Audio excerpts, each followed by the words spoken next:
Number 7. Fort Drum. Abandoned military outpost Fort Drum, also known as El Fraile Island, resembles a massive blocky battleship just off the coast of the Philippines, and it still has its rusted firearms in place. During the Spanish-American War, the U.S. had to strengthen its fortifications in several of its recently conquered areas, including Manila Bay. For this reason, it was decided to build a permanent defense base on the little landmass known as El Fraile Island, which was far less expensive than stationing naval forces in the port. The island was leveled and was almost rebuilt entirely with reinforced concrete. It was also given the general form of a huge warship. 2 massive artillery batteries were placed on the island to complete its appearance. Wooden barracks were built on Fort Drum, but they were later taken down so that the swiveling guns could have a fuller range of motion. The fake ship was highly defendable and presented an intimidating silhouette to potential enemies. Sadly, the base was captured by Japanese forces during World War II, and they held it until 1945, when Allied soldiers went to reclaim Manila. The Americans simply poured oil and gasoline onto the base and set it ablaze, eradicating the last of the enemy soldiers and igniting a fire that raged within the facility for days. This was done after the troops had been secured outside the fort. The charred Fort Drum was simply abandoned once Manila was retaken, leaving the burnt fortress to rust away slowly like a motionless ghost ship. Number 6. Challenger Artifact. Recent underwater dive footage off the east coast of Florida was seen by NASA officials who confirmed it showed an artifact from the Challenger space shuttle. While looking for the remains of a World War II-era airplane, a TV documentary crew came across the item. On the seafloor, divers stumbled upon a substantial man-made item that was partially hidden by sand. Because of the object's close vicinity to the Florida Space Coast, its modern design, and the presence of 8-inch square tiles, the documentary crew contacted NASA. The tragedy that occurred over 37 years ago that claimed the lives of 7 courageous explorers on board Challenger will live on in the collective memory of our nation. The day of the incident, January 28, 1986, is still fresh in the minds of millions of people worldwide. Michael J. Smith piloted the craft, and Francis R. Dick Scobie commanded the final Challenger mission, dubbed STS-51L.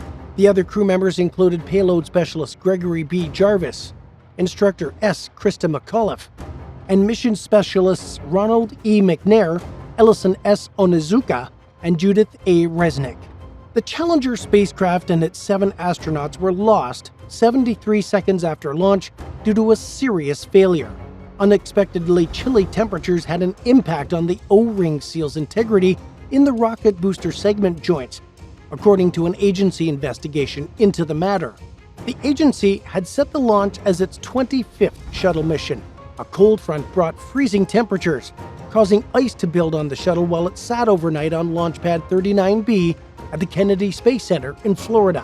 Managers approved the mission for launch despite reservations voiced by a few shuttle program staff members, and liftoff took place at 11:38 a.m. The loss of the Challenger, as well as Columbia later on with its 7 astronauts, disintegrated on re-entry in February of 2003 over the western U.S. This event had a significant impact on NASA's safety culture. As a result, new risk assessment protocols were devised by NASA, and a setting was created where anybody could voice their concerns about safety.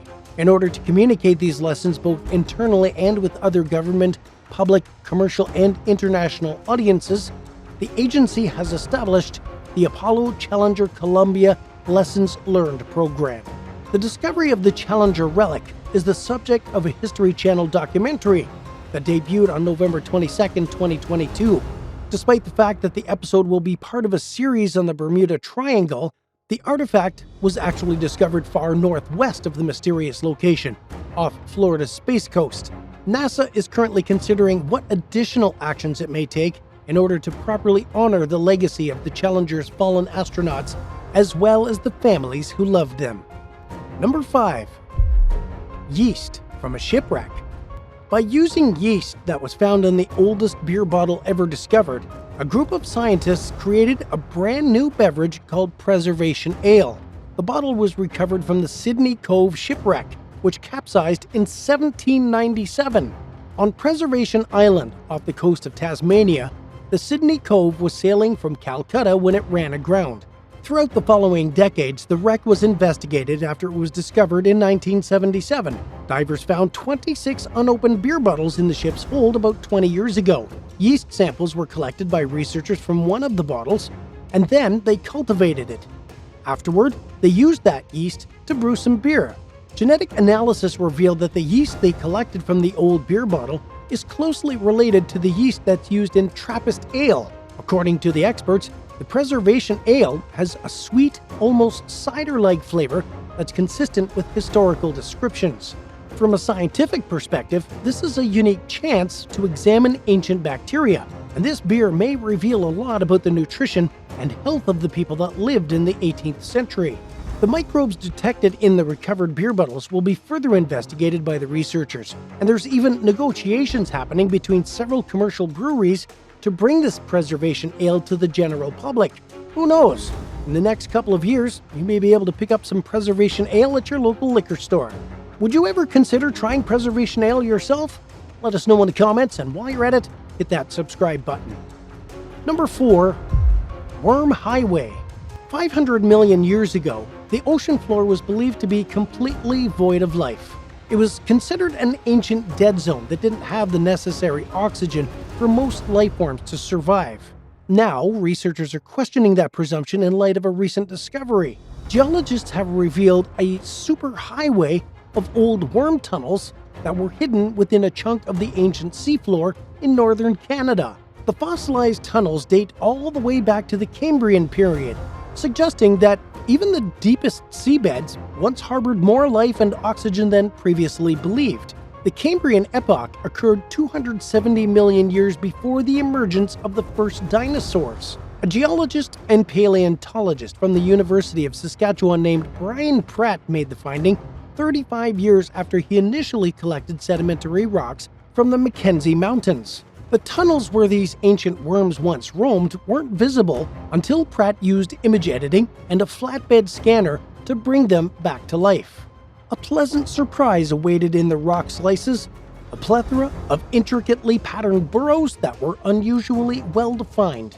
The diameter of these tunnels varied from 0.02 to 0.6 inches, so it's likely that there existed a wide variety of worm life at this period and in this unanticipated location. For instance, the estimated length of some of the prehistoric worms is less than a millimeter, while others are believed to be as long as a finger. The researchers think the smaller tunnels were created by polychaetes, a simple critter known as a bristleworm. The bigger tunnels, however, most likely belong to predators that enjoyed attacking unsuspecting surface-dwelling worms and other arthropods from their hiding places. Multicellular creatures developed and spread all across the world during the Cambrian period, which is remembered for its explosion of life. With its exceptionally well-preserved Cambrian fossils, the Burgess Shale in northern Canada is well known.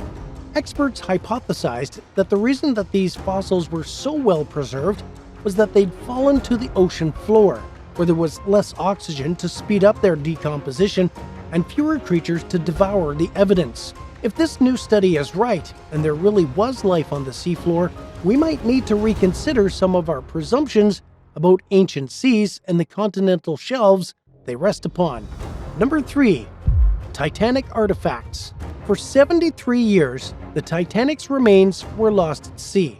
But in 1985, oceanographers Robert Ballard from the US and Jean-Louis Michel from France discovered the wreck. It was located 370 miles south of Newfoundland, Canada, and was recovered 12,500 feet under the water. Since 1987, over 5,000 artifacts have been recovered from the site by a private American firm named RMS Titanic Inc. From ceramics to hull fragments, the artifacts seem to include a little bit of everything. Between 1987 and 2004, RMS Titanic Inc. conducted 7 research and recovery operations to retrieve relics from the sunken Titanic. Following these trips, certain Titanic items have sold at auction for thousands of dollars, such as an $11,000 admittance ticket to the ship's luxurious Turkish spas. Paper artifacts are far less frequent in collections than glass, metal, and ceramics items. However, because they were contained inside luggage, the retrieved paper or textile objects were unharmed since the bag's tanned leather had a tendency to keep them safe. The luggage was referred to as the time capsules that served as windows into the lives of their owners. Some notable Titanic relics include the kimono that was allegedly worn by survivor Lady Duff Gordon the night of the catastrophe, which sold for $75,000, and a violin once held by Wallace Hartley, the ship's bandmaster, who was famous for playing as the ship sank. Amazingly, the instrument was purchased for a whopping $1.7 million. Unfortunately, though, many artifacts from the Titanic catastrophe are still submerged at the bottom of the ocean, slowly deteriorating from maritime eddies, undercurrents, and corrosion. The RMS Titanic Inc.'s disclosure of its ambitions to carry out more expeditions, including the intention to recover the ship's renowned radio equipment, sparked quite a bit of backlash. In court filings, the National Oceanic and Atmospheric Administration stated that the radio equipment might be surrounded by the mortal remains of more than 1,500 people and ought to be left alone. However, in early of 2020, U.S. District Judge Rebecca Beach Smith stated that the company has every right to retrieve the ship's radio, citing its cultural and historic importance. She also explained that if they wait too long to retrieve the radio, it may disappear entirely before they get the chance. The U.S. government, however, asserted in a court complaint that this proposal would go beyond federal law and a treaty with Britain that designates the wreck as a memorial site. So a legal complaint was filed in June 2020. Some historians are still opposed to the radio rescue, despite the possibility that the degradation of the underwater Titanic relics might be a sufficient justification for continuing the site's salvage operations. Number 2. Babyface shark. A newborn shark with a human face was recently caught by an Indonesian fisherman. In the country's East Nusa Tenggara province, Abdullah Nuran captured the peculiar specimen close to Rote Ndau. He discovered that an adult shark had been caught unintentionally while he was gathering his nets. In the animal's guts, which Nuran had sliced open, were 3 pups. Out of the 3 of them, one stood out, looking completely weird and entirely unlike the other 2. Nuran had reported that the particular pup had a face similar to a human. The baby shark, which was roughly the size of a human hand, looked to have large, round eyes and an open mouth expression, as if it were shocked or surprised. To show his family, who assisted him in preserving it, Nuran brought the creature's body home. When word of his finding spread, more and more people gathered outside of his house in an attempt to see the strange creature. It's believed that the shark is a requiem shark, which belongs to the family Carcharinidae, and can range in size from less than 40 inches to over 24 feet. 2 explanations have been proposed by scientists as to why the baby shark developed such distinct features. The first is that the young shark's eyes might not actually be its eyes. They might be really a piece of the animal's nose. The director of the Florida Program for Shark Research, Gavin Naylor, explained that the eyes are actually nasal capsules.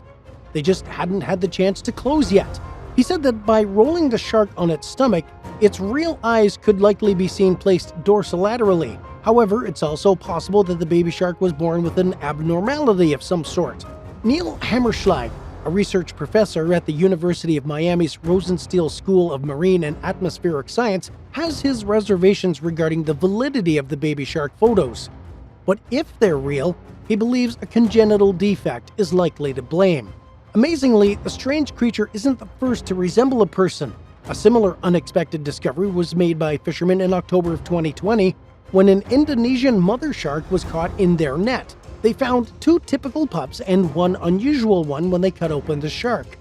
The newborn shark had 1 eye and was albino. 3 babies were there, but one of them had an odd-looking appearance, with just 1 large eye similar to that of a cyclops. One of the fishermen who discovered the find said that it had an odd tint and was milk-colored. Scientists aren't really certain what causes these mutations. However, based on what they do know, the abnormalities may result from a variety of causes, including diseases, pollution, and inbreeding due to overfishing, which reduces the gene pool. Number 1. Zealandia. continent known as Zealandia was entirely covered by the Pacific Ocean tens of millions of years ago. A group of researchers embarked on an undersea excursion in the summer of 2017, utilizing a cutting-edge research vessel, and the findings may provide fresh information about Earth's prehistory. The expedition lasted 2 months and involved over 30 scientists from a dozen countries. They managed to collect 8,000 feet of sediment cores from the ocean floor at a depth of 4,000 feet. These cores will reveal how the geology of the Earth has changed in the past 70 million years. It's estimated that Zealandia split from Australia between 60 and 85 million years ago, creating New Zealand and other nearby islands. The question of whether it should be considered a separate continent, though, is still up for debate. Michael Scotese, a geologist at Northwestern University, told National Geographic in February 2017 that although it was continental, it wasn't actually a continent. He compared Zealandia's relationship with Australia to the link between Greenland and North America, as well as Madagascar and Africa. The expedition collected more than 8,000 fossils, providing the team with an opportunity to research hundreds of different species. This will eventually help scientists learn more about Zealandia's past life before it was submerged. Gerald Dickens, who oversaw the expedition, released a statement that said the discovery of microscopic shells of organisms that lived in shallow warm seas and of pollen and spores from land plants reveal that the climate and geography of Zealandia were dramatically different in the past. If you were stuck in the middle of the ocean, but you had 2 things in your pocket that could help save your life, what would those 2 things be? Let us know in the comments down below. If you enjoyed today's video, be sure to subscribe to the channel. Thanks for watching, and we'll see you next time. Bye for now.